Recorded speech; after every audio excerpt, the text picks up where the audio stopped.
a nivel de posgrado y de pregrado trabaja en diversas universidades, tanto en la Católica como en la Metropolitana, y hoy en día tiene un programa muy interesante de agua con el IESA para formar ingenieros en agua que tanto nos hacen falta.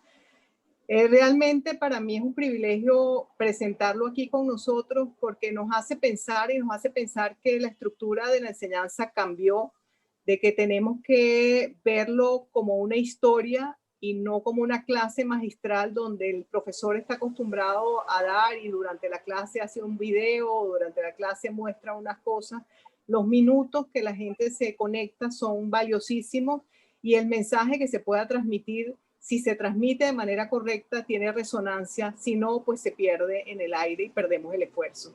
Entonces, ese realmente fue mi inquietud y mi solicitud a José María para que compartiera con nosotros este día esta información y realmente, bueno, sin más, bienvenido José María. Aquí están gente de la Fundación Eugenio Mendoza, Fundación Sala Mendoza y Palante, que es la plataforma para el microempresario que estamos trabajando con la Fundación INTAC en Colombia.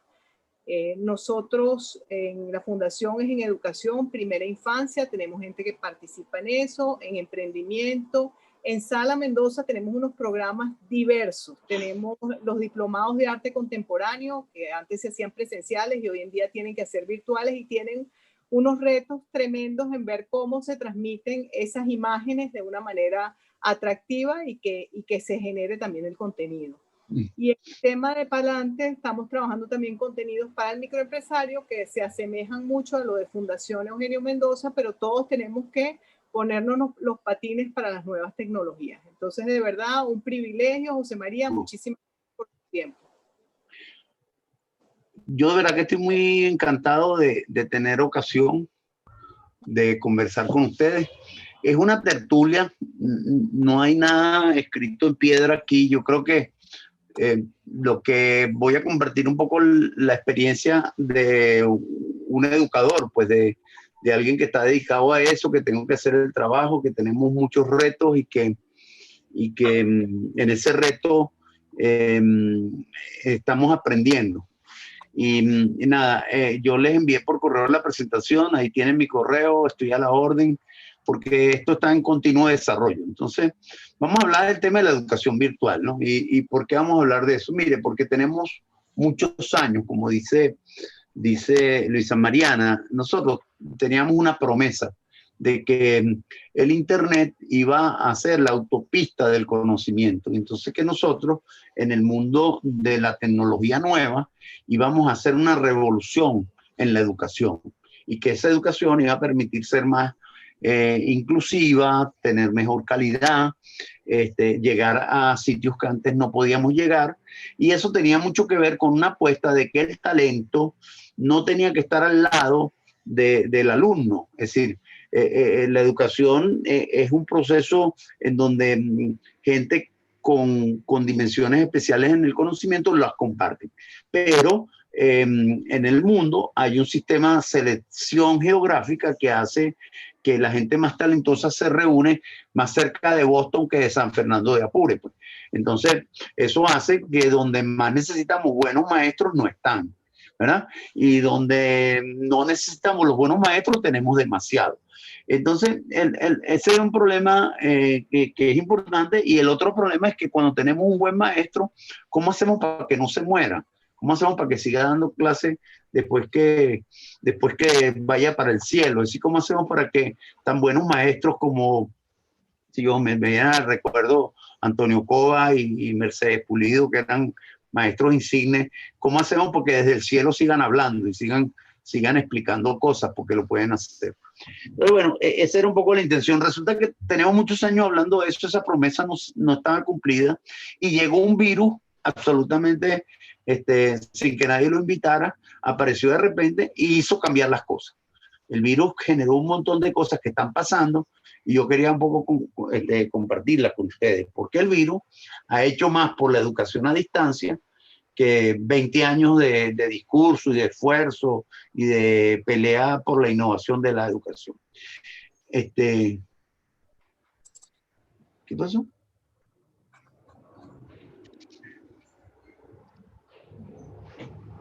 Yo voy a dejar compartir un momento. ¿Qué pasa con la presentación? Que no se ve bien.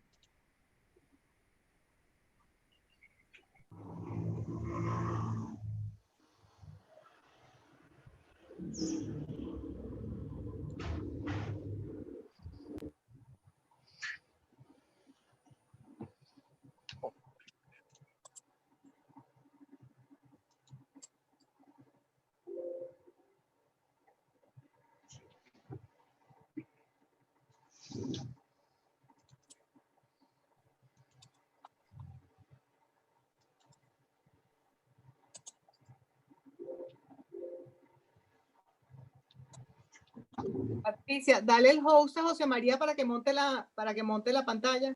Voy.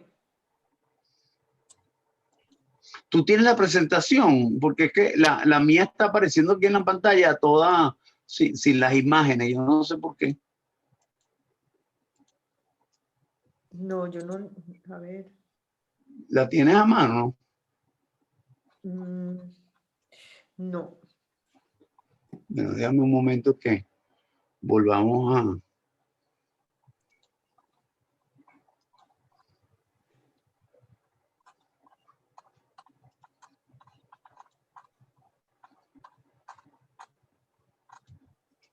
Ya te pasé. O sea, somos los dos anfitriones.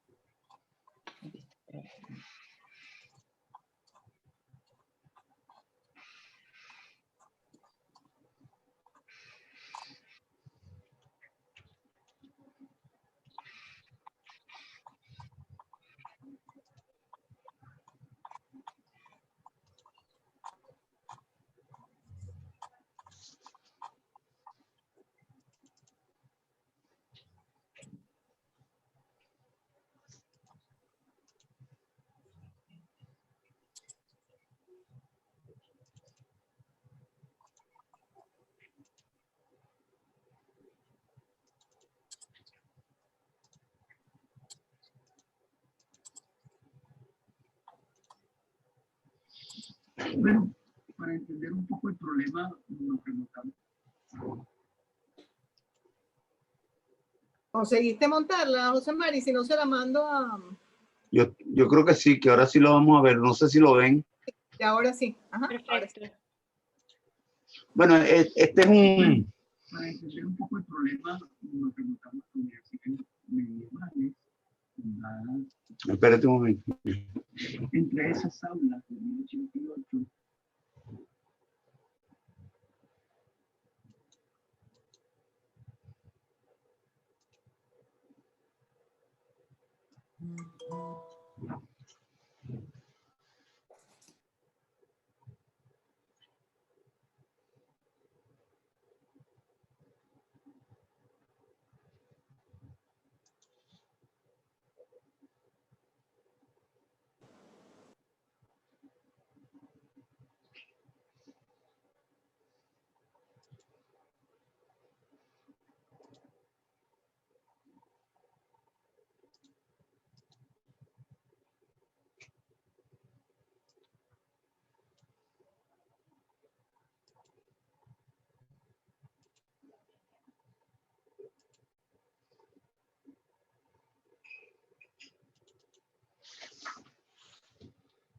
Un momentico.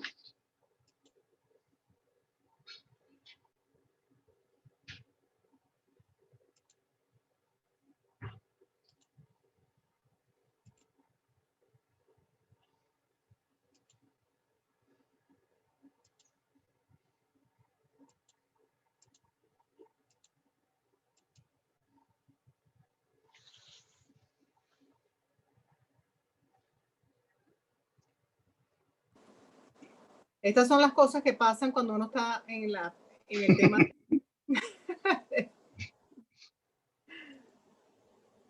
Sí, chica. Espérate un momento.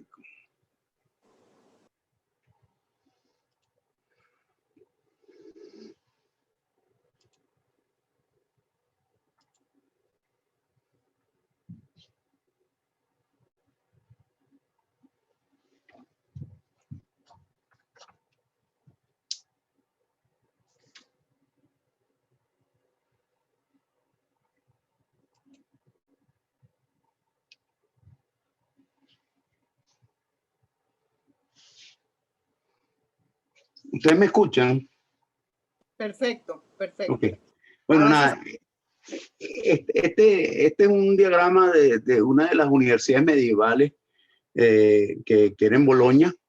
Y a mí me gusta mucho ponerlo porque enseña una cosa importante, que es que la educación es la única industria, visto como actividad humana, que no ha evolucionado mucho en los últimos 800 años. Es decir, entre ese aula de Bolonia, en donde tenemos un maestro explicando a sus alumnos, y en las actitudes de los alumnos que están allá, se parece mucho a las aulas actuales. Pues las aulas actuales este, son estas.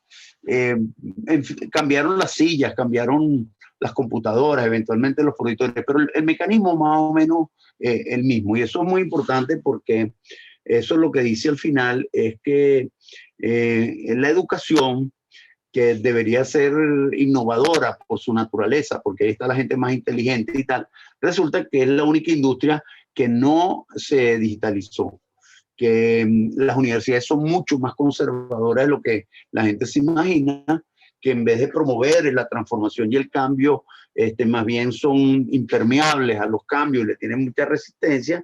Y bueno, seguía manteniéndose que la forma de dar clase era como en la universidad medieval, o como aquí están estos profesores que pueden estar en el MIT, en Harvard, en cualquier sitio del mundo, pero que al final se parecen muy poco. Quiero decir que en el resto de las industrias la tecnología hizo grandes cambios. La forma como hoy nos escribimos, el correo, las comunicaciones, la forma de hablar, pero todo el resto de la industria, la industria manufacturera, la industria de los servicios, cambió tremendamente, la industria de los viajes. Sin embargo, en la educación teníamos esos pendientes, siempre había unas voces innovadoras, pero la realidad es que era tremendamente convencional. Es decir, se continúa manteniendo que la forma es que un profesor notable transmitía a sus alumnos, pero además transmitía a los alumnos cercanos, porque es lo que pueden entrar en un aula. Entonces, eso tenía un problema de deseconomía importante, porque tú decías al final, bueno, ¿cómo hacemos para que lo que este profesor sepa lo podamos utilizar? Llegó el virus, llegó de repente, y efectivamente todos los que trabajan en el tema de la educación virtual dicen el virus hizo más por la educación virtual que 20 años de luchas y de discusiones que iban fundamentalmente en la dirección de multiplicar el talento, de hacer que el talento pudiera tomar otra forma de expresión. Y de repente la forma convencional se rompió, pues las aulas de las escuelas están vacías, los pupitres son una buena señal y de repente la forma como nosotros nos entendemos con nuestros alumnos es a través de esta comunicación, pues de Zoom. Y bueno, eso en primer lugar nos genera un duelo porque antes estábamos acostumbrados a estar más cerca de los estudiantes, más cerca de abrazarlo. Es un duelo porque efectivamente la distancia a nadie le alegra.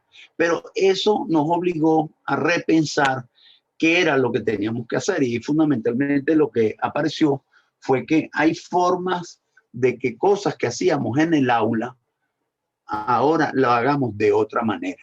Ese fue el tema más importante. Y durante muchos años estuvimos discutiendo que si las plataformas y que si hacer un laboratorio de televisión, porque si nosotros íbamos a virtualizar las clases, bueno, entonces necesitamos tener algunas condiciones.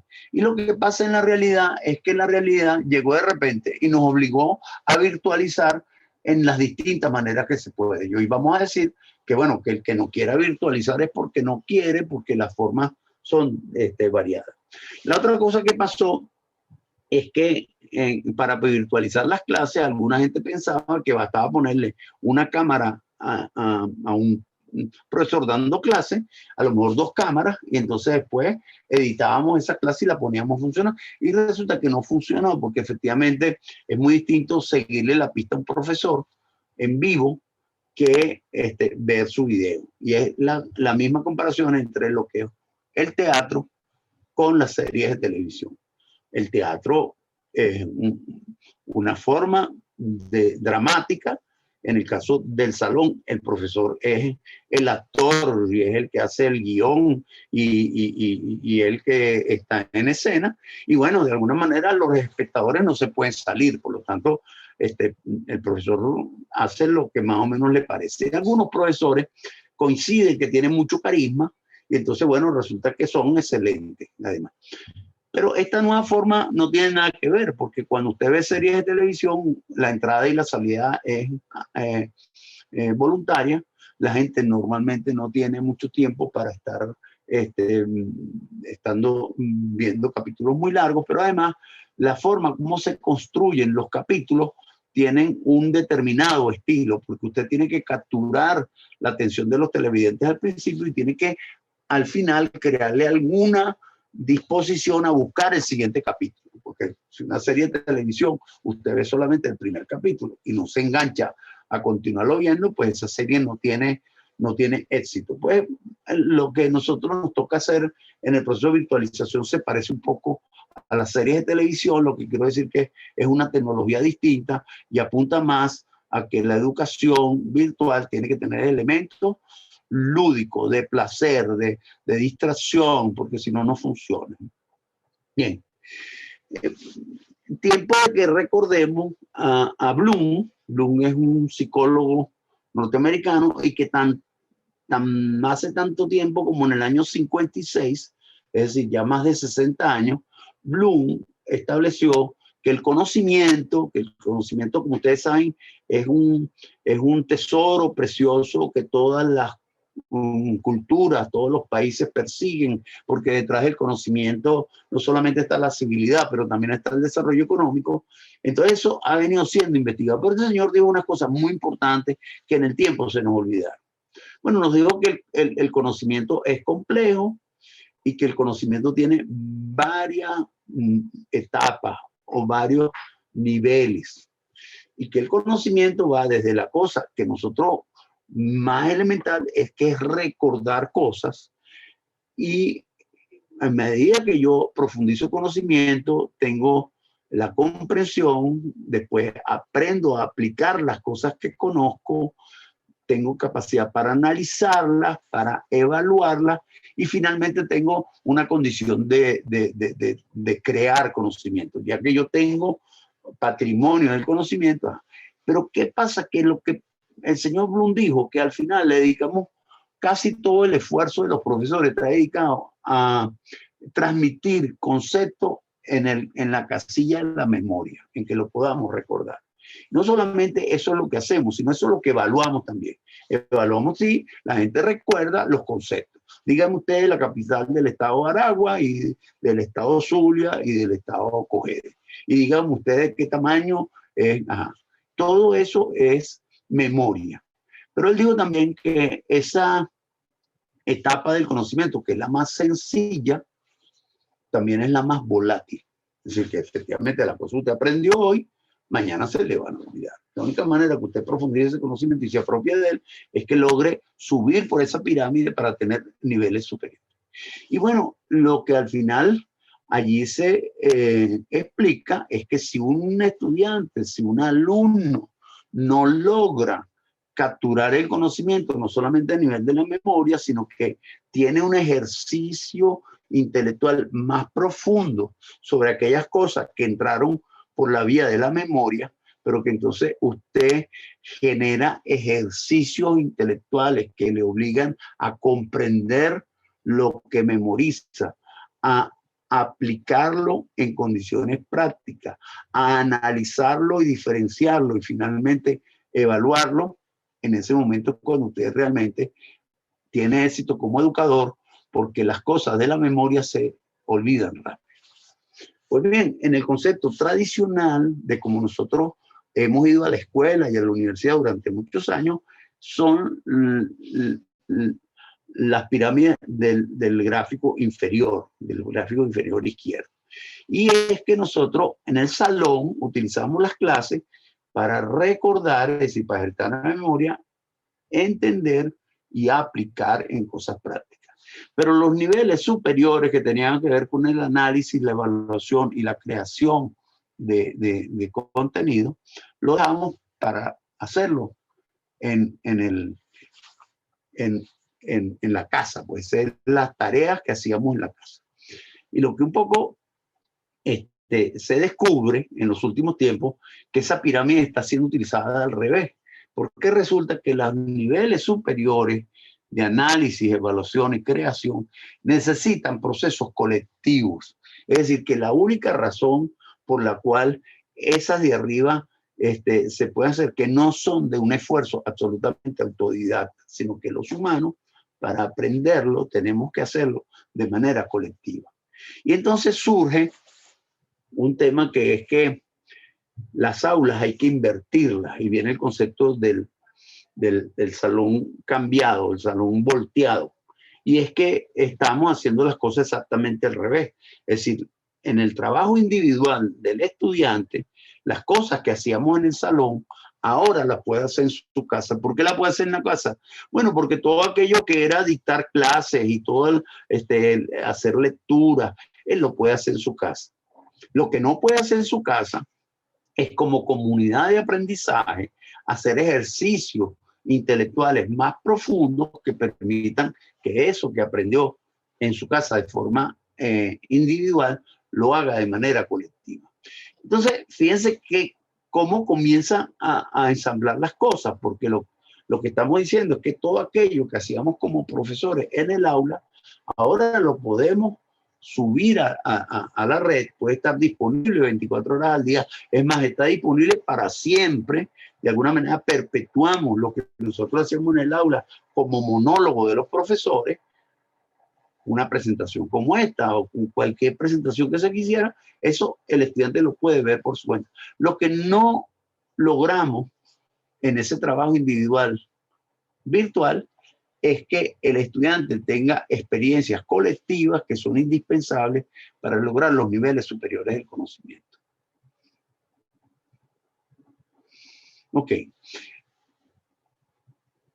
Comienza a tener relevancia algunos profesores, investigadores de la educación, y yo particularmente les comparto un video de este profesor que está allá. Es un profesor de física, profesor de origen holandés, se llama Eric Masur, y es un profesor que ha ganado muchísimos premios, es decir, no premios solamente medallas, sino premios en metálico por las investigaciones que tuvo sobre eso.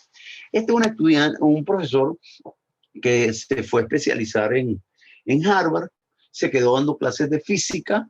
Física es una materia fundamental, y era un profesor muy exitoso en física. Eso es muy interesante, porque no fue un profesor que estaba quebrado como profesor. Es un profesor muy querido, muy respetado por los estudiantes. Sus estudiantes tenían muy buenas notas, y un buen día a él le llega una investigación, después de que tiene 10 años dando clases de esa manera, que lo hace histriónico, lo hace con un péndulo, y él mismo lo explica en el video que yo comparto. Entonces un buen día le llegó una investigación que dice: mire, hay una investigación dentro de los Estados Unidos, un montón de universidades que indica que los estudiantes, después de pasar por la formación básica de las universidades muy exitosas, siguen pensando de la misma manera el conocimiento científico antes de que entraran en la universidad. Lo que quiere decir que el conocimiento científico como categoría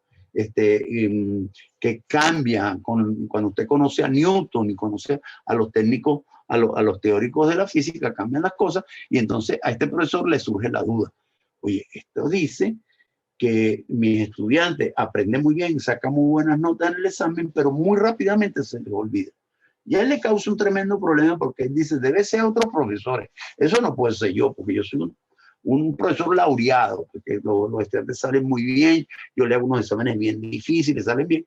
Pero cuando él efectivamente, en vez de preguntar, resuelve un problema con soluciones, él comienza a hacer un test en el cual pregunta cosas conceptuales que indiquen niveles superiores del conocimiento, llega a la misma conclusión que el estudio. Sus estudiantes de Harvard no aprenden nada. Rápidamente se les olvidan, salen bien en el examen. Un mes después del examen todo lo que aprendieron se le olvidó y todo el esfuerzo que le está haciendo como maestro para introducir el conocimiento. Y en ese momento él comienza una crisis importante que efectivamente lo lleva a acuñar un modelo que es el aprendizaje entre pares. Él en el video lo explica muy bien, yo no voy a detenerme mucho ahí, pero fundamentalmente lo que él dice es, mire, hay que utilizar el tiempo de la clase en vez de estar recitando el profesor un montón de cosas que los estudiantes pueden ver en otro momento. Hay que dedicar ese instante para que ellos se dediquen a resolver preguntas trascendentes, preguntas polémicas, preguntas dialécticas, y que en ese trabajo con los pares, unos que saben más que otros, les va a ser más fácil y que han vivido la dificultad de conocimiento, han vivido esto. Entonces van apuntando en la misma línea. A eso se une otra investigación, que es que las personas aprendemos por preguntas y no por respuestas. Si un profesores que van a la clase y preguntan, si ustedes tienen alguna duda, que estoy yo para resolver las dudas. Toda la investigación dice que la pregunta del profesor tiene un efecto dinamizador especial y por lo tanto que la recomendación es que un profesor cuando va a la clase, en vez de ir a una clase a recibir preguntas, la utiliza para preguntar las cosas que tiene que preguntar. En la medida que las preguntas sean más polémicas, sean más dialécticas, entonces va a ser más poderoso. Entonces, se fue conformando en este asunto que nos llegó de repente, que los profesores aprendimos, mire, hay un montón de cosas que yo hacía en el salón que no tienen que estar los estudiantes delante de mí. Es decir, yo puedo grabar esta conversación, la estamos grabando, por lo tanto, si alguien no estuvo, lo va a ver después. Bueno, perfecto. Muchas cosas de lo que era el mundo virtual. Y después vamos a ver que además lo simplificamos, porque es que antes nos complicaban las cosas y había que tener un estudio de televisión y una plataforma, no sé qué cosa, y Blackboard y no sé qué. Y hay profesores que se pasan la vida comprando plataformas y no es la plataforma. Así, aquí tenemos una experiencia que tiene mucho tiempo, que es la de Julio Profe, un profesor de Cali, que dice, bueno, mire, yo comencé a grabar las clases con mi televisor, con mi teléfono, pues. Y ahora las grabo mejor porque ahorita pude comprar un iPhone, entonces grabo las clases con iPhone. Pero tú le preguntas, bueno, pero no tiene cámara, tiene sonido, no tiene luz, no tiene nada. Bueno, pero el señor es el canal de YouTube más valioso en Colombia, ganándole a Shakira. Quiere decir que para enseñar álgebra, de tal manera que sea más atractivo, algo avanzó. Entonces, otra cosa que aprendimos es muy fácil virtualizar. Y de hecho, vamos a hablar un poquito de eso después. Bueno, nada, aquí está la conferencia de Masur. Yo creo que vale la pena que lo escuchen. Son 13 minutos muy interesantes. Y, bueno, no me canso de escucharlo porque tiene muchísimo valor. Y el tema de la clase invertida, que lo comentamos antes, es esto de aquí. Efectivamente, toda una tendencia ahora viene reforzada en que los muchachos hagan por su cuenta en educación virtual unas cosas. Y la presencial, que es una como esta, que tiene restricciones porque no los tenemos delante, que están detrás de una figurita, que no somos si el muchacho está atrás o está comiéndose un perro caliente en la esquina. ¿Qué hacemos en esa reunión virtual?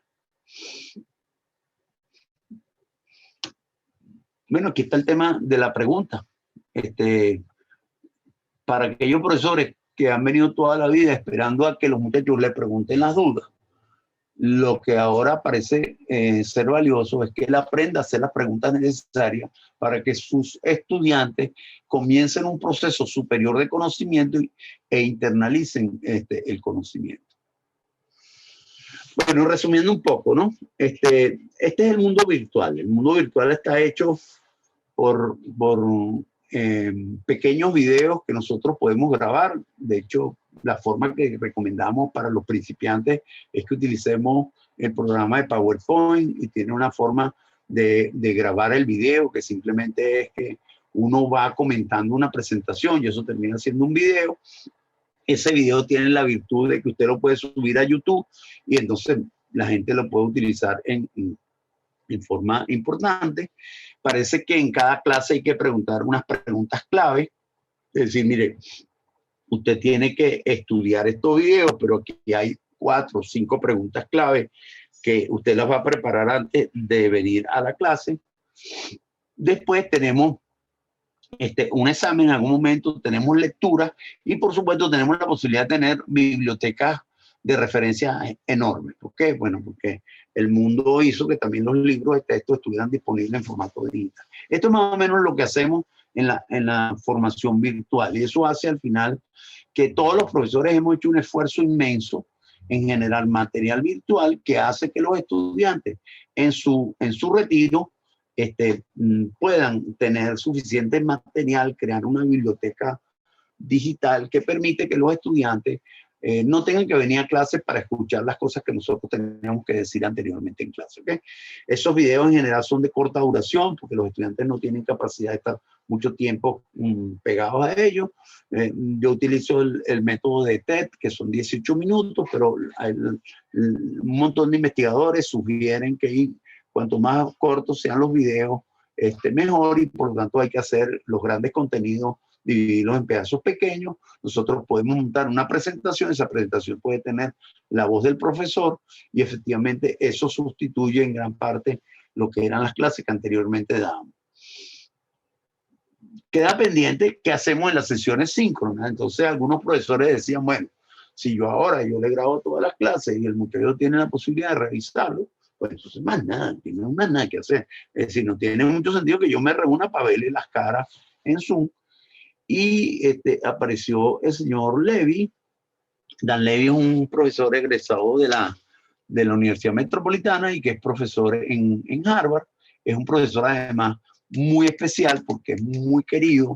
Es el profesor que lleva el liderazgo de los procesos de innovación y aquella cosa que yo hablé de los virus es realmente expresión de Dan. Él dice que él tiene 10 años peleando en Harvard para estimular la educación a distancia y la educación virtual y que su esfuerzo de convencimiento, de lucha, de discusiones con unos y con otras autoridades en Harvard, no logró tanto como un virus que apareció de repente y que efectivamente cambió las condiciones y eso hizo que todos los profesores comenzaron a hacer la cosa a distancia y tuvieron que aprender mucho.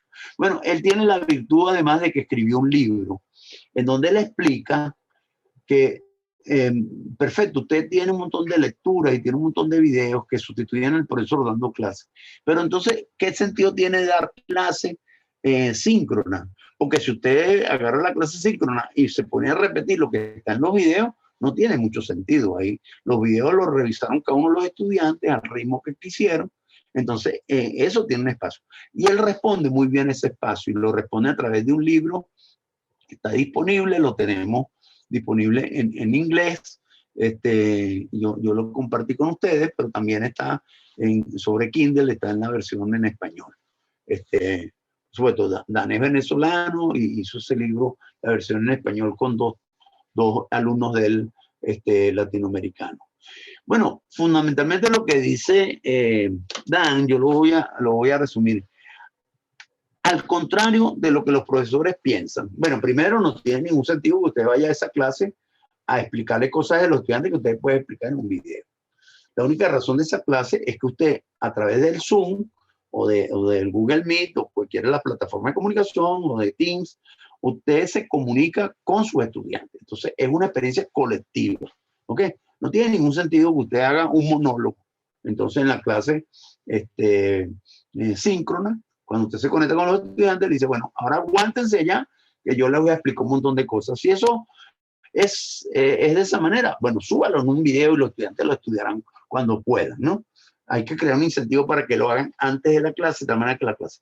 Y lo que fundamentalmente dice Dan es que la clase es un momento de generar una serie de dinámicas que permiten internalizar a través de ejercicios intelectuales superiores las cosas que nosotros capturamos a nivel del conocimiento básico en todo el material asíncrono que usted montó. Eso es fundamentalmente lo que se puede explicar, que Zoom es maravilloso porque usted puede empezar la clase con una votación y que usted puede en un momento dado poner a los muchachos a trabajar en equipo y en cualquier momento puede hacerle una pregunta y entonces los muchachos tienen que participar, porque si usted además tiene que entender que estando separados por la distancia, usted tiene que generar alguna dinámica para que la gente no se duerma y para que no se retire. Porque si no, esto se convierte en una reunión de espiritistas en donde estamos permanentemente preguntando, José, ¿está ya presente? Luisa, haznos saber si está allí. Eso no tiene ningún sentido. Él crea una dinámica en que usted no se puede escapar. Usted tiene que estar metido en la dinámica porque está resolviendo una pregunta, porque tiene que responder instantáneamente, no sé qué. Y eso es lo que él hace en su libro, explicar dinámicas colectivas que bien llamadas y muy organizadas. Por cierto, trabajando mucho más de lo que trabajábamos antes, usted logra una dinámica con sus estudiantes. Bueno, el libro está disponible, además está la conferencia que él tuvo con nosotros hace 15 días aquí en Caracas, que tuvimos la fortuna de tenerlo, y eso está grabada de tal manera que usted la pueden revisar, pero al final es cómo se utiliza esto que parece que es frío en convertirlo en una dinámica importante colectiva. Bueno, yo quería, hasta aquí es lo que tenemos fundamentalmente, pero yo quería compartir unos videos que quiero comentar de qué significa. Hay un video que se llama Hablemos de Histeria. Es un video que grabamos hace 3 años. Grabamos en la Universidad Central, en la Facultad de Medicina, y es una entrevista que yo le hago a un profesor infectólogo del Hospital de Niños con respecto a la aparición de la histeria en niños venezolanos. ¿Por qué lo pongo ahí? Mire, porque la otra cosa es que una vez que está en YouTube, esa conversación permanece en el tiempo.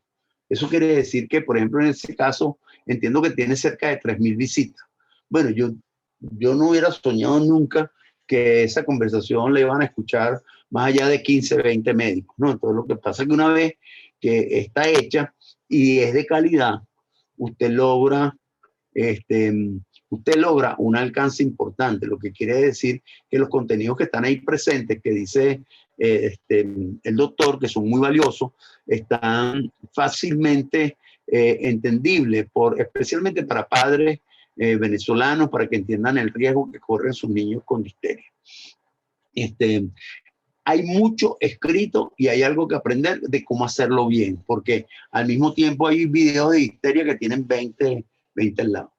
El siguiente es una anécdota interesante. El siguiente es una entrevista también en la Universidad Central que yo le hago al profesor Julio Profe, que es Julio Ríos Gallegos, como ustedes saben. Es un profesor que se ha dedicado a virtualizar clases de matemáticas. Él es profesor, él es un ingeniero civil dedicado a la enseñanza y enseña álgebra. Y entonces nosotros lo trajimos en el año 2015. Hace 5 años atrás, lo trajimos a Venezuela, le pagamos el viaje, él estuvo con nosotros una semana y nosotros hicimos un esfuerzo gigantesco por llevarlo por todas las universidades. Estuvimos en la Católica, estuvimos en la Central, estuvimos en la Metro, estuvimos en el IESA y también estuvimos en el Pedagógico Nacional. Eso quiere decir que hicimos una cosa maravillosa. Es decir, vino un señor para hablar de cosas interesantes, que es virtualización, y lo llevamos por la universidad. Con todo el esfuerzo y con toda la capacidad convocatoria, yo no sumo más allá de 300 personas en total entre todas las conversaciones que tuvimos con él, además con la lengua afuera, corriendo, porque 5 conferencias en una semana, ustedes se imaginarán. Y aquí tenemos una entrevista que yo le hice cuando él se iba. Yo le pedí que le hicieran una entrevista en donde yo le iba a preguntar las cosas más importantes de la conferencia. Bueno, ¿por qué yo lo puse ahí? Mire, porque sorpresivamente ese video, por supuesto, una vez que está en YouTube, lo ve todo el mundo. Este video ha sido durante 5 años visitado en promedio 86 veces cada día. Cada día en 5 años. ¿Y por qué lo estoy poniendo? Bueno, mire, es verdad que Julio Profe es un tipo que atrae la atención, pero también es verdad que hay como 200 entrevistas a Julio Profe. Usted dice, ¿qué fue lo que tiene esa entrevista? Bueno, porque hay unos temas de forma muy importantes, la duración, la forma como usted lo hace. Entonces, quiero decir que yo nunca hubiera soñado, esto que está aquí presente, es que ese video ha sido visto más de 250.000 veces. Eso quiere decir que efectivamente ese contenido que está haciendo referencial Julio y que simplemente se hizo un video y se subió a la red, por cierto, se hizo en muy buena calidad porque en la Universidad Central tenemos un laboratorio de televisión que funcionó muy bien en la Facultad de Medicina, pero quiero destacar eso porque eso es muy importante. Si usted hace un buen contenido como es este, y al final lo que hace Julio Profe ahí, es decir, por qué él hace clases virtuales, pues ya está. El otro que yo quiero poner es el tema de cómo hacer videos desde PowerPoint, porque uno de los problemas que tenemos los profesores, especialmente los que no somos tan muchachos, es cómo hacemos para convertir eso en virtual. Entonces algunas veces nos pasamos la mitad del esfuerzo sabiendo que si cómo poner la cámara y cómo poner el sonido, no sé qué. Y un día yo descubrí que se podía hacer desde PowerPoint y ese día cambió la vida. Entonces aquí tenemos un enlace que dice cómo se hace. Sí, en otras palabras, Julio Profe lo hace con una cámara y un pizarrón. Y si usted no quiere hacer eso, si no quiere utilizar una lámina de PowerPoint, bueno, usted puede grabarla en voz y ahí explica cómo. Usted genera primero un PPTX con sonido y después lo sube a YouTube y usted eso lo pueden ver sus estudiantes. Quiere decir que usted puede empezar a virtualizar ayer y no tiene que esperar más nada. El video de Eric Mazur, yo lo comparto porque a mí me parece que es muy interesante. ¿Qué es muy interesante? Bueno, que Mazur dice que los muchachos no aprenden hasta que usted no los pone en la dialéctica, en donde tengan que contrastar cosas, que tengan que debatir cosas. Por supuesto, tiene que ser entre gente que conozca, porque no es que el conocimiento no se genera de manera espontánea, por las fuerzas sabias de la humanidad. Eso no existe. Lo que pasa es que cuando 50 muchachos estudian un tema, los niveles de conocimiento son muy variados y los procesos de aprendizaje también. Entonces, cuando alguien que está en conocimiento de un tema lo discute, juntos tienen una sinergia importante. Eso al final lo que dice Mazur. Por lo tanto, no desperdicien una clase síncrona para el debate, para la discusión. Ojo, pero no sobre cosas en el aire. La gente no puede hacer eso si no ha estudiado anteriormente. Y justamente lo que él dice es, cuando en un grupo de 20 estudiantes hay 4 o 5 que son muy aplicados y trabajan en grupos pequeños con otros estudiantes, el efecto de conjunto es muy importante, especialmente si tienen alguna actividad que tiene que ver con el debate, con la confrontación, con la comparación de las ideas. Bueno, y hasta aquí llega lo que yo quería presentar.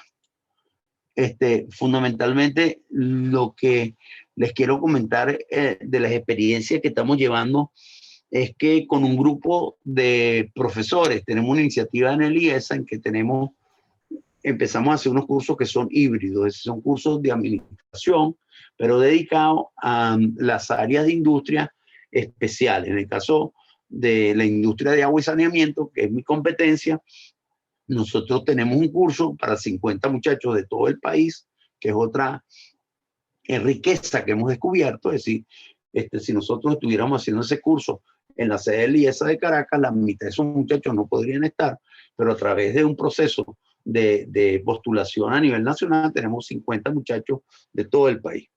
Y después hicimos un proceso en el cual tenemos los profesores de planta del IESA, pero hemos reclutado 20, 30 profesores que son de la industria del agua. Por cierto, estos profesores en su mayoría son de mi edad o profesores míos. Quiere decir que hay profesores que están en ese grupo que tienen 80 años. Bueno, hemos descubierto otra riqueza porque efectivamente se han emocionado mucho con esto y entonces, claro, hemos tenido que vivir todo el proceso de cómo pasar de profesores que daban clases con tiza blanca en pizarrones verdes a profesores que tienen que virtualizar. Y efectivamente todo esto que comentamos hoy lo hemos hecho en ese proceso. Son profesores que eso me causa mucha emoción, que profesores de avanzada edad están descubriendo, pero que han sido profesores toda la vida, están descubriendo una nueva manera de expresar las cosas. Por ejemplo, en el caso de ese curso que tiene 140 horas del área de ingeniería del agua, se estamos generando entre 200 y 300 videos cortos. Pero además de eso, los profesores que han seguido el libro de Dan y que estuvieron en la conversación de Dan, tienen unas clases como a través de Zoom en características síncronas que llamamos con una dinámica interesantísima. Es decir, el sistema moderno permite que usted le mande por anticipación preguntas a la gente. Usted comienza la clase normalmente con una votación, que la gente dice cosas y posteriormente usted le hace 4 o 5 preguntas inquisidoras y eso está generando unas dinámicas importantes, reúnen a la gente. Entonces se está haciendo el milagro de que usted, con toda seguridad, estamos haciendo un curso que tiene mucho más riqueza que si lo haríamos de manera presencial. Tiene mucho trabajo, pero tiene mucho trabajo productivo. Yo quiero decir que una de las cosas que yo creo que va a ocurrir es que se está generando una biblioteca de videos cortos que sustituyen los que los profesores hacíamos antes en el salón, que permite efectivamente liberar el tiempo de los profesores y de los alumnos en hacer cosas más trascendentes. Yo quería quedarme hasta aquí y más bien atender a sus preguntas para que... Gracias a todos por atenderme hoy. Muchísimas gracias, José María. Me encantarían las preguntas de todos nuestros instructores que están, pero te voy a hacer una que a mí me llama mucho la atención, es un poco eso lo de la serie, o sea, de parecernos más en las materias a una serie donde dejas ese incentivo a volverse a conectar, y eso puede aplicar tanto para emprendedores como para arte contemporáneo, para diferentes educadores. Ahora, ¿cómo generas tú que en la materia tengas ese seguimiento? Porque hay una parte que tú hablas que hay un material que se les envía antes, que es los videos, que tienes ese conocimiento previo y tienes que hilar con esas preguntas a que la serie tenga sus altos y bajos y dejar un espacio de construcción de conocimiento. Bueno, la respuesta es que tenemos que convertirnos un poquito en guionistas de novela. Ese es un poco el tema, ¿no? Es decir, si usted crea una serie de videos sin conexión, que no genere emoción en el principio y que no genere fuerzas para que continúe viendo el siguiente capítulo a continuación, usted lo que va a ver es que cuando usted analiza su video en YouTube, primero tienen bajo nivel de visita. Eso es una mala señal. Si usted monta un video, tiene 20 alumnos y tiene solamente 5 visitas, bueno, eso es muy mala señal. Pero además de eso, en YouTube nosotros vemos en la analítica cuánto tiempo la gente está en el video. Y entonces, eso es lo que nos hace ver que, bueno, que como yo no tengo a los estudiantes amarrados en una clase con las puertas cerradas y que además le pasó lista, la gente se va o simplemente no visita porque ahí nos pasan listas, no ve los videos. Entonces, lo que dicen los que saben de esta materia es que usted tiene que convertir sus videos en una cosa parecida a la serie de televisión. Esa serie de televisión que usted comienza a ver y después no se puede despegar de ella. ¿Entiendes?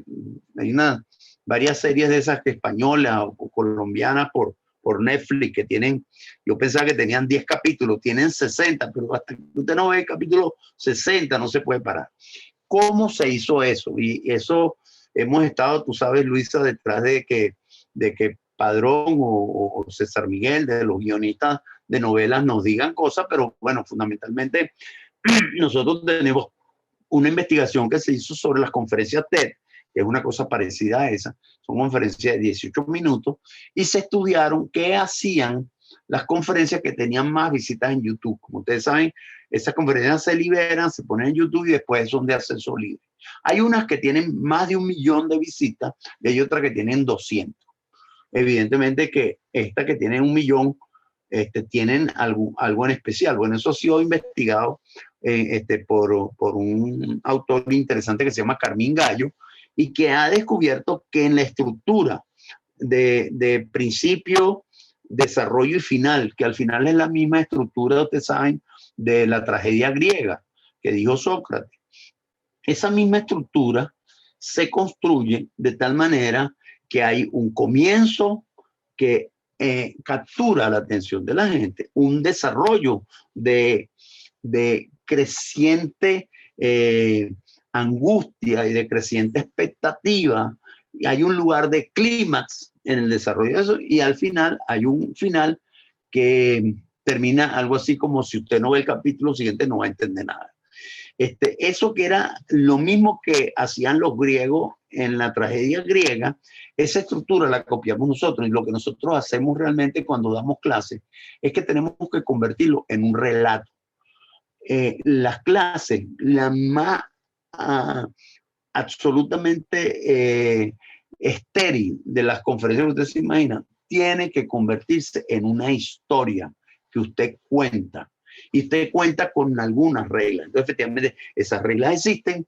Para los profesores, al principio a usted le suena feo, pero resulta que al final, si usted no logra capturar la atención de los muchachos, ese video que usted hizo no lo va a ver nadie, ni su familia. Usted le dice a los hijos, mira, le tienes que ver el video, ni ellos. Pero si usted hace una cosa bien hecha, y eso significa fundamentalmente el problema de forma, cómo se construye. Entonces, efectivamente, eso está en una de las presentaciones. Yo hago la analogía entre la tragedia griega con el desarrollo que tiene todo el sistema moderno de presentaciones, que al final es una cosa que los profesores utilizamos para que nuestras presentaciones sean efectivamente atractivas. Pero tiene que ver con que hay que hacerlo de otra manera. Y repito, anteriormente nosotros dábamos clases, cerrábamos la puerta y pasábamos listo. Bueno, todos los muchachos están ahí, no tenían otros. Cuando usted pone un video, la gente lo ve si quiere y si no quiere también. Y un poquito recordando, Luisa, lo que dije del video de Julio Profe. Si usted lo hace mal, no lo visita nadie. Si usted lo hace bien, no solamente que tenga Julio Profe, sino la entrevista está bien hecha. Esa entrevista recibe 86 personas todos los días de hace 5 años. Yo quiero el potencial que eso puede tener. Eso significa más o menos que cada hora entran 4 personas distintas en distintas partes del mundo a ver ese video. Entonces, si usted logra entender que las clases virtuales tienen un elemento lúdico, de placer, de entretenimiento, usted entonces está ganando esta pelea, que al final es una pelea por capturar la atención de sus alumnos. Y en ese capturar la atención termina siendo muy virtuoso, porque usted aprovecha una vez que el muchacho está pendiente y usted le dice un montón de conceptos que son muy valiosos. Lo que dice después Dan es que eso no es suficiente. Si usted eso que hizo, en donde introdujo conceptos, el muchacho memorizó, entendió cosas, si ese proceso no se profundiza, ese conocimiento es volátil. Ese muchacho puede haber visto el video 2 veces, 3 veces, lo que aprendió se le va a olvidar. Gracias, Luisa. Sí, yo quería un poco, Humberto, que, bueno, cuando habla de la tragedia griega, como espectacular profesor que tenemos de arte, igual el mismo Luis, o Antonio, Nancy, que han tenido esa experiencia, y de los más jóvenes, Estefanía, que está trabajando con nosotros en los módulos de educación inicial, si tenían algunas inquietudes, algunas preguntas, algún comentario.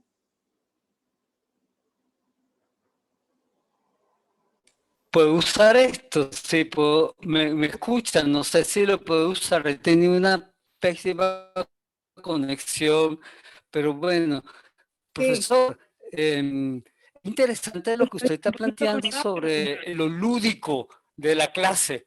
Ah, ¿me escuchan? Sí. ¿Puedo hablar? ¿O prefieren Sí. que escriba la pregunta? No sé. No, sí, habla. Sí que...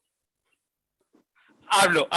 No, la pregunta quiero como... Sí, plantearle lo de lo lúdico de la clase.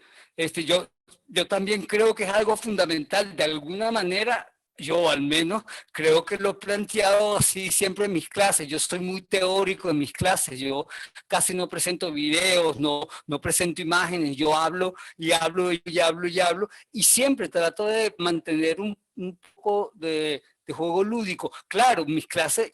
Yo hago teatro y tengo como cierta cosa histriónica en clase presencial. ¿Cómo trazo al video? Es lo que me cuesta a mí como trabajo. El video marca cierta técnica, cierta distancia, ciertos cortes de planos. No sé, eso me parece como difícil plantear el juego desde el video, al menos que sea desde el video, hacer un juego justo con el video y con los montajes de en el video. No sé, es como la pregunta que se me ocurre, porque yo armo mi discurso preparando la clase, creo que Luis también, de un contenido filosófico que vamos desarrollando y armando hasta llegar a unas conclusiones y una especie de explicaciones o de sentencias que concluyan más o menos las clases y le den la apertura para la reflexión de la clase. En eso estamos. O sea, en el caso de la filosofía, no sé, me preguntas por ahí, ¿cómo mantener eso lúdico de la clase presencial hablada en un video? Esta es muy buena pregunta, Humberto, porque fíjate, yo me hacía la misma pregunta con Julio Profe, porque Julio Profe tiene unos videos que tienen más de 1 millón de visitas en YouTube. Por cierto, Julio Profe recibe remuneración por los videos que la gente ve y la publicidad que genera. Pero es que los videos de Julio son de factorización, son de radicación, de conceptos matemáticos más o menos abstractos, ¿no? Y eso fue una primera, y bueno, y le dije antes, el canal de él tiene más visitas que el de Shakira, que tiene pues coreografía y cosas de ese tipo que son maravillosas. A mí me cambió esa percepción de que lo interesante y lo lúdico tenía que ver con los temas, porque uno podría pensar, bueno, es más fácil hacer una clase de biología que sea lúdica, o a lo mejor una clase de música puede ser mucho más interesante, o a lo mejor un profesor de pintura puede hacer una cosa lúdica porque puede explorar las áreas de la emoción y los sensores de belleza que todos tenemos y los puede despertar. Pero a mí me llamó mucho la atención y está disponible. Yo lo voy a compartir para el que tenga tiempo. El libro de Carmín Gallo, donde analiza las conferencias TED. Como ustedes saben, las conferencias TED son unas conferencias que se dan por todo el mundo, que tienen un formato común, pero son de las cosas más variadas que usted se puede imaginar. Desde un monje budista que está hablando del concepto de la felicidad, hasta un médico neurocirujano que está hablando de un tema, o una doctora que tuvo una ACV y que explica su experiencia, de las cosas más extrañas. Pues hay algo así como 5.000 conferencias TED. Él analizó las conferencias que tenían, una vez que se publicaban, tenían mayor cantidad de visitas. Y él asociaba las dos cosas. Como esto es libre, nadie visita esas conferencias para nada. Entonces, él estudió la estructura que tenían esas conferencias y la analiza en una forma muy interesante. Él hace una taxonomía de 8 métodos que utilizan los expositores para lograr lo que usted me está preguntando, que ¿cómo hago yo? Que estoy dando conceptos filosóficos, abstractos, generales, que son difíciles de aterrizar en flores o en la belleza de unos niños, no sé qué.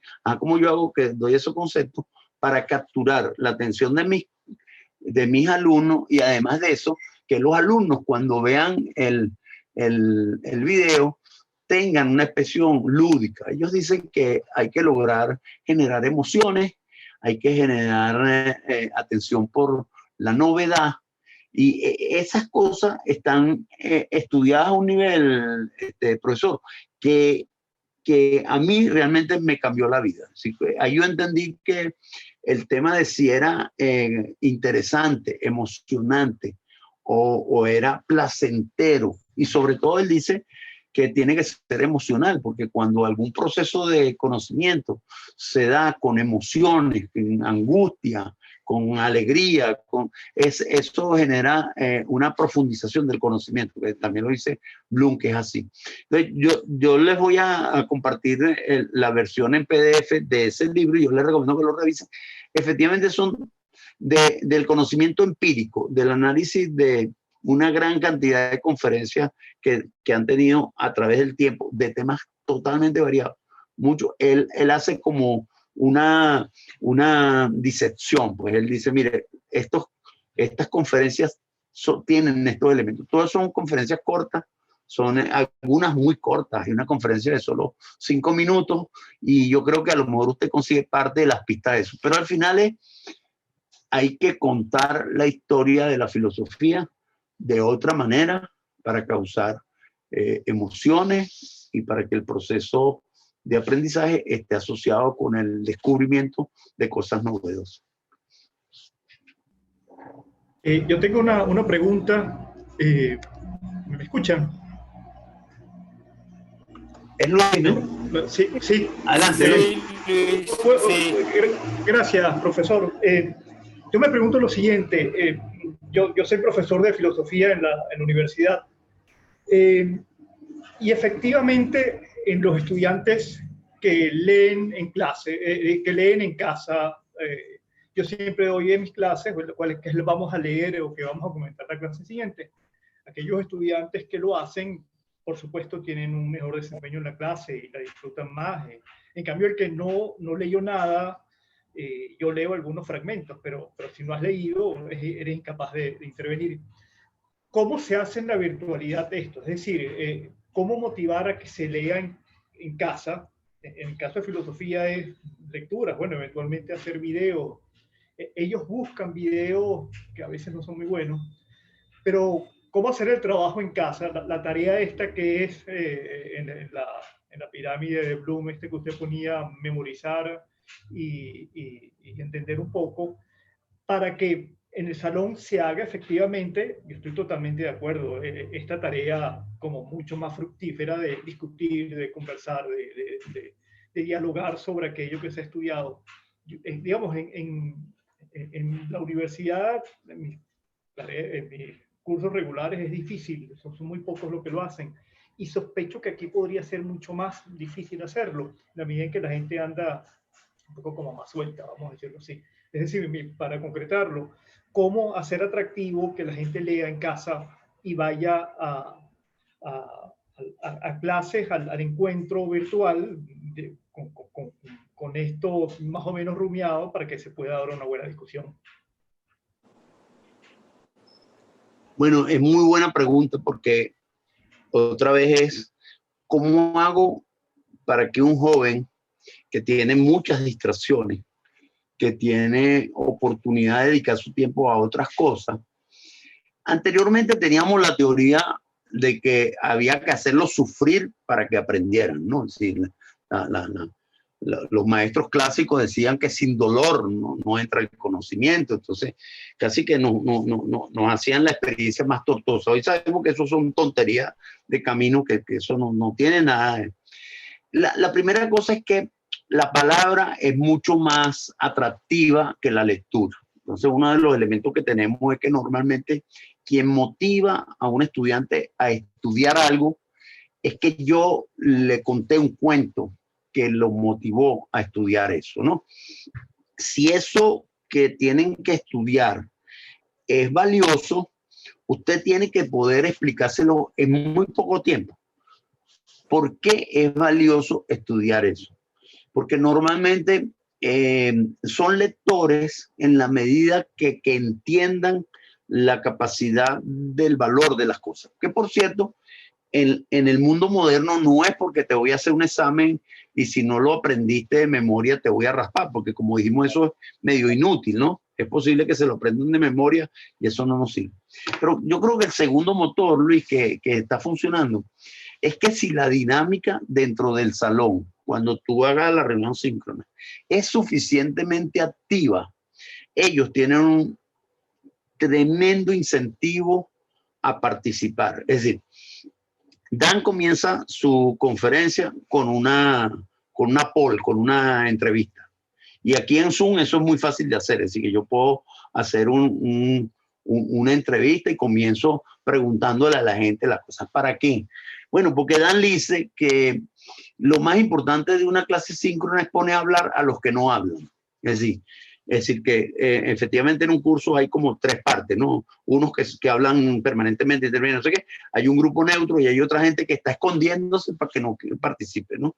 Entonces él dice, bueno, mire, desde el principio usted tiene que hacer cosas que hacen que todo el mundo, por ejemplo, yo le paso una encuesta al comienzo y la gente tiene que contestar cosas y bueno, no se puede esconder, pues todo el mundo tiene que contestar y es muy rápido aquí en esta plataforma es muy rápido, tú ves los resultados, compartes los resultados con los muchachos y tal. Pero normalmente dentro de la dinámica que él monta, entendiendo que el grupo es un grupo informado, que en un grupo importante de los que tú tienes, Luis, estudió. No importa que todos lo estudiaron, porque para eso es que aparece Masur ahí. Masur lo que dice es mézclelo. Si usted logra mezclarlo y hay en ese grupo 3, 4, 5 personas que estudiaron bien, van a generar una dinámica importante con los otros.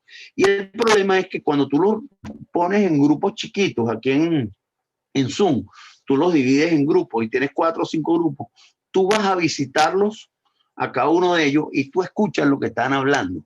Como son grupos chiquitos, tú inmediatamente sabes quién no tiene idea, quién está participando. Entonces, eso genera una serie de incentivos a que el muchacho lea. Yo pienso, en resumen, los muchachos no se leen las cosas porque sí. Es decir, por ejemplo, este libro, bueno, los que yo le estoy recomendando a ustedes, me pasa igual con los profesores de Liesa y me pasa igual con los estudiantes. Yo le digo, mire, hay un libro del profesor Dan Levy que es una maravilla. Tiene 200 páginas, se lee muy fácil. Bueno, si ellos escuchan un video en que explico para qué es importante eso, muchos lo leen, ¿no? Nunca consigues que todo el mundo lo haga, pero tú creas una dinámica en la cual después tú te sientes como una cucaracha si tú no te has leído el curso. Porque resulta que en el grupo chiquito que están, la gente está hablando porque tú los separas, pero les preguntas 5 cosas a cada uno, ¿no? Entonces, ahí es la hora de la verdad. Tú puedes decir embuste en un curso de 25, pero cuando estás entre 3, coño, compañero, ahí el que no se leyó eso no sabe ni idea de lo que está pasando, ¿no? Pero efectivamente, tú lo dices bien, yo creo que es uno de los grandes retos. Es un reto que yo logre, como tú dices, en algunos casos tienen que leerse 200 páginas un fin de semana, ¿me entiendes? Y cómo yo logro que eso pase, eso no va a ser de inmediato, pero si ellos comienzan a entender que detrás de la lectura hay cosas que son esclarecedoras para ellos y hay compañeros que lo están haciendo, yo creo que es una motivación importante. Muchas gracias, muy amable.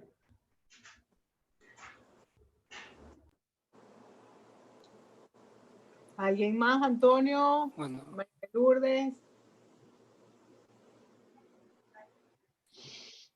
No, nada más comentarle a usted, me encantó la idea de eso, hacerla de la filosofía algo emotivo, creo que es fundamental. En las ideas está el ser humano completo. Eso quería comentar nada más, me encanta esa idea. Bueno, algo lo hizo Humberto Platón, hizo algo de eso, ¿no? Con los diálogos, hay diálogos que son intragables, pero hay otros que son muy sabrosos, ¿no? El banquete, la misma República. Y creo que una de las ideas fundamentales que oigo con José María y que nos gustaría trabajar, María de Lourdes y Antonio en la sala, sería en un canal YouTube que también pudiésemos casar con el blog, donde estuviesen las lecturas y pudiésemos empezar a cargar los videos, de manera de que tengamos esa biblioteca activa con material de todos que podamos hacerlo dinámico. Yo creo que hoy en día, yo coincido con José María, la gente lee poco, ¿okay? Ve más, arranca por los audios, por el tema de video, por el tema, y después puedes irte hacia la lectura y a profundizar un poco más el tema. Entonces creo que eso es una buena iniciativa. En arte fundamental es ver y leer y estudiar. En educación nos cuesta un poco más porque el docente es un poco más reacio a entrar en nuevas tecnologías y en nuevas metodologías. Nos cuesta un poquitico más. Y una pregunta muy concreta, José María, con el empresario, que ya es el de a pie, el que está trabajando con el día a día. ¿Tú conectarías los videos que ya existen con nuevos videos para generar ese contenido y generar ese tráfico de conceptos? ¿Cómo los mezclan ustedes? O sea, tú lo mandas a Julio Profe, tienes tus videos. ¿Cómo se hace esa mezcla para que funcione mejor? Hay un cambio importante que es entender que los humanos estamos cableados, preparados para escuchar historias, ¿no? Es decir, que detrás de esa costumbre de los abuelos de contarle a sus nietos historias, anécdotas, no sé qué, y bueno, usted me dice, "¿Y dónde usted aprendió eso?". Bueno, lo que pasa es que en los últimos 10 años se puede escanear el cerebro y la actividad del cerebro. Entonces, parte de estos libros no son de autoayuda. Tú sabes que antes tenían los libros de oratoria y tal, entonces apareció un iluminado. Estos son libros que han investigado. Entonces dice, mire, cuando usted comienza una conferencia con un cuento, con una historia, con un relato, inmediatamente la gente dice, esto es para mí.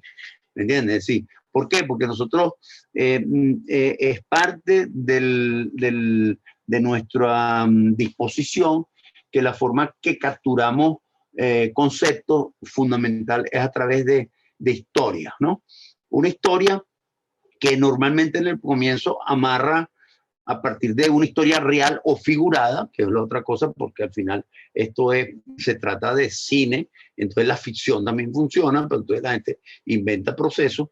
Entonces, el asunto es que esa conexión primera, después ocurre que en la tragedia griega también se hacía. En la tragedia griega, en el comienzo, se daban a conocer los personajes, y esos personajes capturaban la empatía del público. Y después esos mismos personajes pasaban por una tragedia. Pues alguien se moría, se enfermaba, le cortaban un brazo. Bueno, entonces la gente se emocionaba, ¿no? Esa es la otra cosa. Si no hay emoción, no hay aprendizaje, ¿no? Entonces la emoción es muy importante. Esa emoción puede ser de alegría, de no sé qué, pero si ustedes efectivamente tienen la capacidad de ver a su auditorio, ustedes saben en qué momento ustedes están capturando y entonces el arte, yo pienso, es como yo convierto en una historia. Para los gringos ese concepto es fácil, para nosotros no es fácil, porque nosotros conocemos que eso de contar cuentos es una cosa poco científica, pero es que resulta que el conocimiento aprende así. Es decir, hay que aprender a echar los cuentos y hay que aprender a transmitir conocimiento a través de los cuentos que nosotros comenzamos. ¿Okay? A mí me tocó hacer un discurso de grado en el IESA hace 4 años atrás. Y yo comienzo echando una anécdota con un profesor. Y esa anécdota inmediatamente era muy impresionante. Yo lo quiero compartir con ustedes, pues un acto de grado normalmente una cosa solemne. Y entonces la gente que estaba como si yo, ¿qué fue lo que pasó? ¿Y cómo vino? Lo que quiero es decir que hay elementos de teatro y elementos de televisión que nosotros los tenemos que adquirir. Entonces, si usted tiene que virtualizar, y de hecho es lo que está ocurriendo. En el caso del IESA, nosotros tenemos que hacer 140 horas académicas y estamos generando cerca de 300 videos cortos. Efectivamente, usted dice, bueno, ¿por qué? Bueno, porque los profesores tuvieron que virtualizar lo que antes iban a decir en clase. De paso, aprendieron esto para reorganizar sus clases, porque se dieron cuenta que sus clases tradicionales eran muy fastidiosas. Porque, bueno, fundamentalmente porque ponían a decirle a la gente casi que estuvieran obligados a saber las cosas de ingeniería. Cuando la gente no sabe por qué es y para qué es, la gente no te hace caso, ¿no? Entonces, ellos han modificado. Pero al final terminas teniendo una biblioteca muy poderosa, de esa manera que además tú la vas a mejorar, porque claro, como estas cosas las estamos haciendo en el camino, no están totalmente editadas, no están totalmente presentadas, pero sin duda hay una ola de aprendizaje ahí inmensa. Entonces, si usted, el primer tema, y por eso le ayuda mucho que alguien que tenga claro el concepto de contar historias, un cuentacuentos sería estupendo, qué sé yo, Lenín Pérez, por ejemplo, que es un tipo con esa capacidad. Eso ayuda muchísimo, porque al final hay forma fundamental en que las civilizaciones transmitieron conocimiento en el tiempo, era a través del cuento de los ancianos a los nietos. Si nosotros repetimos esa misma experiencia con los videos, tenemos una herramienta poderosísima de poderlo hacer. Y bueno, el video para que sirva tiene que ser atractivo, tiene que ser interesante. Si usted lo puede hacer bien, puede hacer la cuestión gráfica, es muy importante. Miren, hay una conferencia que es bueno que vean, que entren en YouTube y busquen una presentación que se llama Muerte por PowerPoint. Eso es muy interesante porque dice que la mayoría de las presentaciones de PowerPoint se hacen muy mal. son muy aburridas. La gente se duerme y hacen todo lo contrario de lo que deberían hacer. Esa hay que verla porque uno tiene la idea que todo el que presenta una presentación en PowerPoint lo hace bien. No, esto es totalmente al contrario. El 95% de las presentaciones en PowerPoint son horribles. Presentaciones en PowerPoint son para ayudar.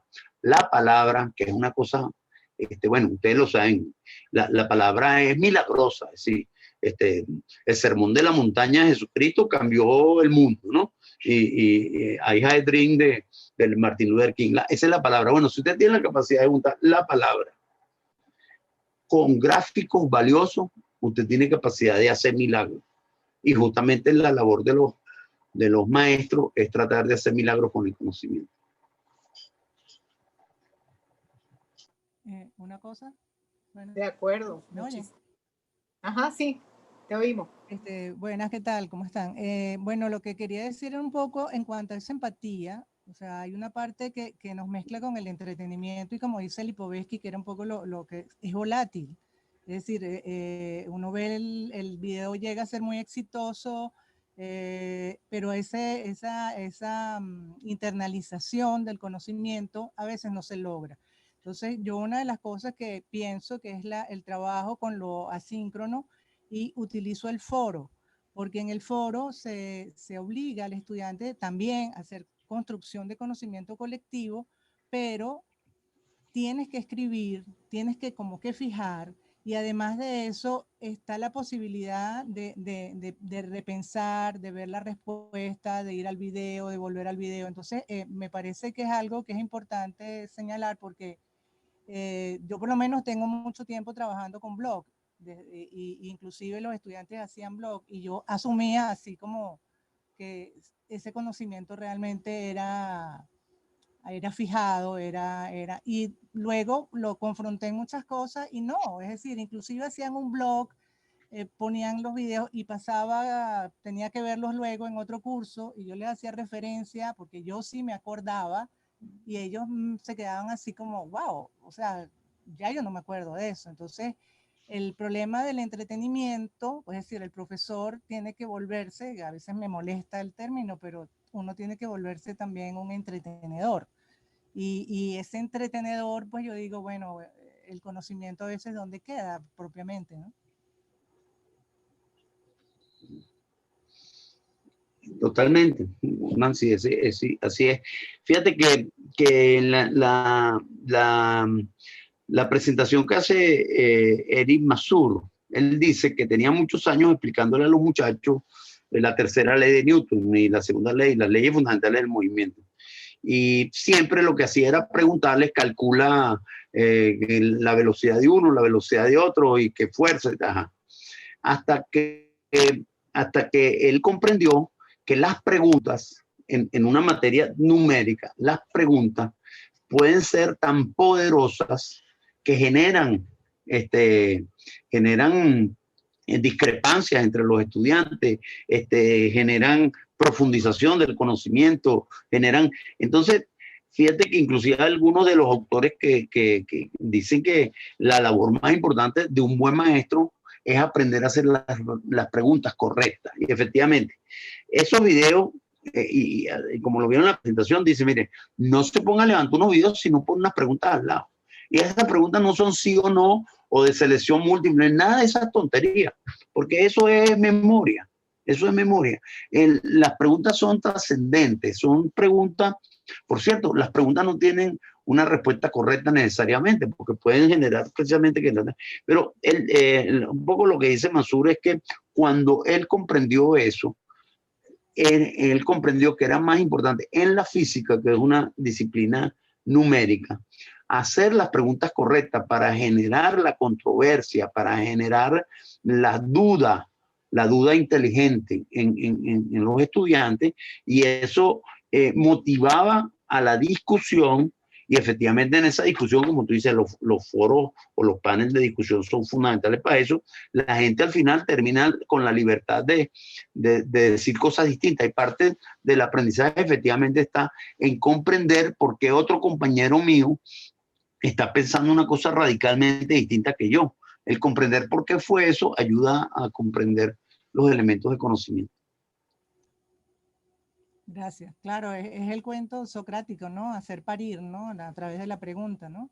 Pero por eso es que digo que lo del foro, porque además tenemos el problema de la transmisión. O sea, ahorita, hace rato se me cayó la transmisión. Entonces, el problema de la presencialidad, de lo sincrónico, y más con las condiciones reales de conectividad que tenemos, a veces pues es también hipotético, es ideal, y no real. Pues entonces el foro creo yo que es importante mantenerlo, porque eso, es decir, el estudiante en cualquier momento que pueda entra y va a ver el pensamiento de sus otros pares y va a poder eso, y obviamente potenciado con unas buenas preguntas, unas cosas que hagan que realmente lo motoricen.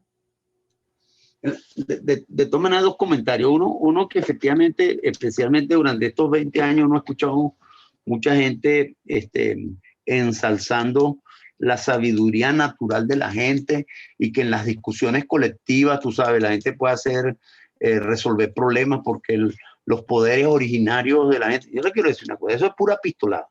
Si la gente no estudia, la gente no sabe nada, ¿no? Entonces, lo que sí le tiene que evitar es que en esa discusión de conjunto todos sean ignorantes, porque, ¿me entienden? La gente ignorante es una cosa terrible, hablando de cosas que no sabe.